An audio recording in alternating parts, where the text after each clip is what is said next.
अस्सलामु अलैकुम वरहमतुल्लाहि वबरकातुहू। मेरे प्यारे बच्चों, आप कैसे हैं? इतनी खुशी होती है मुझे जब मैं आपसे बात करती हूँ। अल्हम्दुलिल्लाह मैंने आपको नहीं देखा हुआ और आपने भी मुझे नहीं देखा हुआ, लेकिन हम अल्लाह सुब्हानहू तआला की खुशी के लिए एक दूसरे से प्यार करते हैं। और अगर हम इस दुनिया में इकट्ठे ना भी हो सके तो इंशाअल्लाह बिइज़्निल्लाह अल्लाह सुब्हानहू तआला क़यामत के दिन और जन्नत में हम सबको इकट्ठा करेगा। और मैं आपको एक बहुत ही मज़े की हदीस सुनाती हूँ, लेकिन उससे पहले हम अपनी दुआ मांगेंगे। रब्बि इश्रह ली सदरी व यस्सिर ली अमरी वहलुल उक़दतम मिन लिसानी यफ़क़हू क़ौली रब्बना ज़िदना इल्मा। आमीन। अच्छा जी, हदीस जो हमारे लिए खुशखबरी है वो सुनते हैं। अबू दरदा रज़ियल्लाहु तआला अन्हु कहते हैं कि रसूलुल्लाह सल्लल्लाहु अलैहि वसल्लम ने फरमाया कि क़यामत के दिन अल्लाह सुब्हानहू तआला जब लोगों को दोबारा से उठाएंगे तो उनमें से कुछ लोग ऐसे होंगे जिनके चेहरे चमक रहे होंगे नूर से, और वो मोतियों से बने हुए तख्तों के ऊपर बैठे होंगे और लोग उन पर रश्क करेंगे। वो ना तो पैगंबर होंगे और ना शहीद होंगे।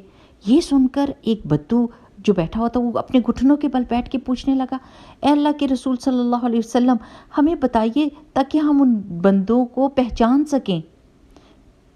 नबी करीम सल्लल्लाहु अलैहि वसल्लम ने फरमाया कि ये वो लोग हैं जो उनके कबीले फ़र्क होते हैं, उनके मुल्क फ़र्क होते हैं, लेकिन उसके बावजूद वे एक दूसरे से अल्लाह की खातिर मोहब्बत करते हैं और वो अल्लाह सुब्हानहू तआला का जिक्र करने के लिए इकट्ठे होते हैं। ये कितनी प्यारी बात है और कितनी बड़ी खुशखबरी है हमारे लिए कि क़यामत के दिन हम स्पेशल लोग होंगे, ख़ासुल ख़ास और VIPs। क्यों? क्योंकि हम मुख्तलिफ मुल्कों में रहते हैं, हम एक दूसरे को जानते नहीं, हमने एक दूसरे को देखा नहीं हुआ, लेकिन उसके बावजूद हम अल्लाह सुब्हानहू तआला की खातिर, अल्लाह की मोहब्बत के लिए, अल्लाह की खुशी के लिए एक दूसरे से मोहब्बत करते हैं और हम अल्लाह ताला के ज़िक्र के लिए इकट्ठे होते हैं। अल्हम्दुलिल्लाह। आज के सबक का आवाज़ तो बहुत ही मज़े का है। अच्छा जी, हमारे प्यारे नबी सल्लल्लाहु अलैहि वसल्लम की कहानी आगे चलती है। अब रसूलुल्लाह सल्लल्लाहु अलैहि वसल्लम सब जगह पर बहुत ज़्यादा सच बोलने वाले और बहुत ज़्यादा अमानतदार ताजिर के तौर पर मशहूर हो गए, और रसूलुल्लाह सल्लल्लाहु अलैहि वसल्लम का अखलाक और उनके तौर अतवार भी बहुत ज़्यादा अच्छे थे। उन्हीं दिनों मक्का में एक बहुत ही ज़्यादा इज़्ज़तदार घराने की खातून रहती थी जिनका नाम था खदीजा रज़ियल्लाहु तआला अन्हा। वो बेवा खातून थी। एक दफ़ा उनकी शादी हुई, उनके खाविंद फौत हो गए, फिर दूसरी दफ़ा उन्होंने शादी की तो उनके खाविंद फिर फौत हो गए। अब बहुत सारे लोग उनको शादी का पैगाम भेजते थे, लेकिन खदीजा रज़ियल्लाहु तआला अन्हा सबको इनकार कर दिया करती थी। वो एक बिज़नेस भी चलाया करती थी और उसमें वो ये करती थी कि अपने पैसे या अपनी चीज़ें ताजिरों को दे देती और ताजिर जब वापस आते तो जो मुनाफा हुआ होता उसमें से उनका हिस्सा देते। अब रसूलुल्लाह सल्लल्लाहु अलैहि वसल्लम के बारे में जब हज़रत खदीजा रज़ियल्लाहु तआला अन्हा ने सुना कि वो बहुत सच्चे और बहुत अमानतदार हैं, तो उन्होंने ये फ़ैसला किया कि वो मोहम्मद सल्लल्लाहु अलैहि वसल्लम को अपनी चीज़ें और अपने पैसे देकर शाम को भेजेंगी ताकि वो तिजारत करके आएँ। और इस मुल्क शाम की तिजारत के लिए खदीजा रज़ियल्लाहु तआला अन्हा ने अपने नौकर मैसरा को रसूलुल्लाह सल्लल्लाहु अलैहि वसल्लम के साथ कर दिया। जब ये अपनी तिजारत वाले सफ़र से वापस आए तो मैसरा के पास तो बहुत सारी बातें थी मोहम्मद रसूलुल्लाह सल्लल्लाहु अलैहि वसल्लम की तारीफ़ के लिए और उनके अच्छी अखलाक के लिए।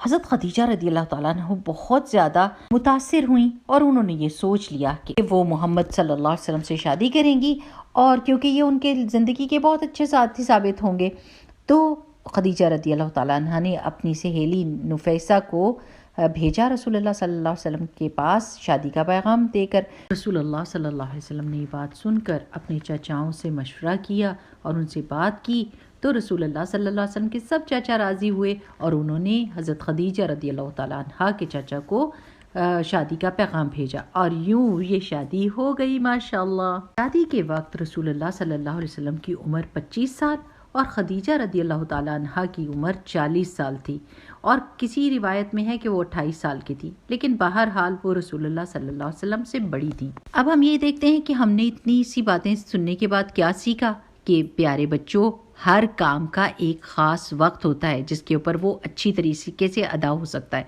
रसूलुल्लाह सल्लल्लाहु अलैहि वसल्लम ने बिज़नेस किया और अपने पैरों पे खड़े हुए और फिर शादी की। हज़रत खदीजा रज़ियल्लाहु तआला अन्हा ने सोच समझ के देखभाल कर अपना ज़िंदगी का साथी चुना اور تجارت کے لیے رسول اللہ صلی اللہ علیہ وسلم نے دعا حلال کمائی کمانے کے لیے، لیکن تجارت بہت اچھی چیز ہے کیونکہ اس میں آپ خود اپنے باس ہوتے ہیں اور آپ اپنی مرضی سے کام کر سکتے ہیں۔ تو چلیں ابھی سے سوچنا شروع کر دیں، آپ جب بڑے ہوں گے تو کیا بزنس کریں گے؟ ٹھیک ہے، چلیں اگلی دفعہ پھر بتاؤں گی کچھ باتیں، تب تک کے لیے السلام علیکم ورحمۃ اللہ، سبحانک اللہم و بحمدک، نشہد ان لا الہ الا انت، نستغفرک و نتوب الیک۔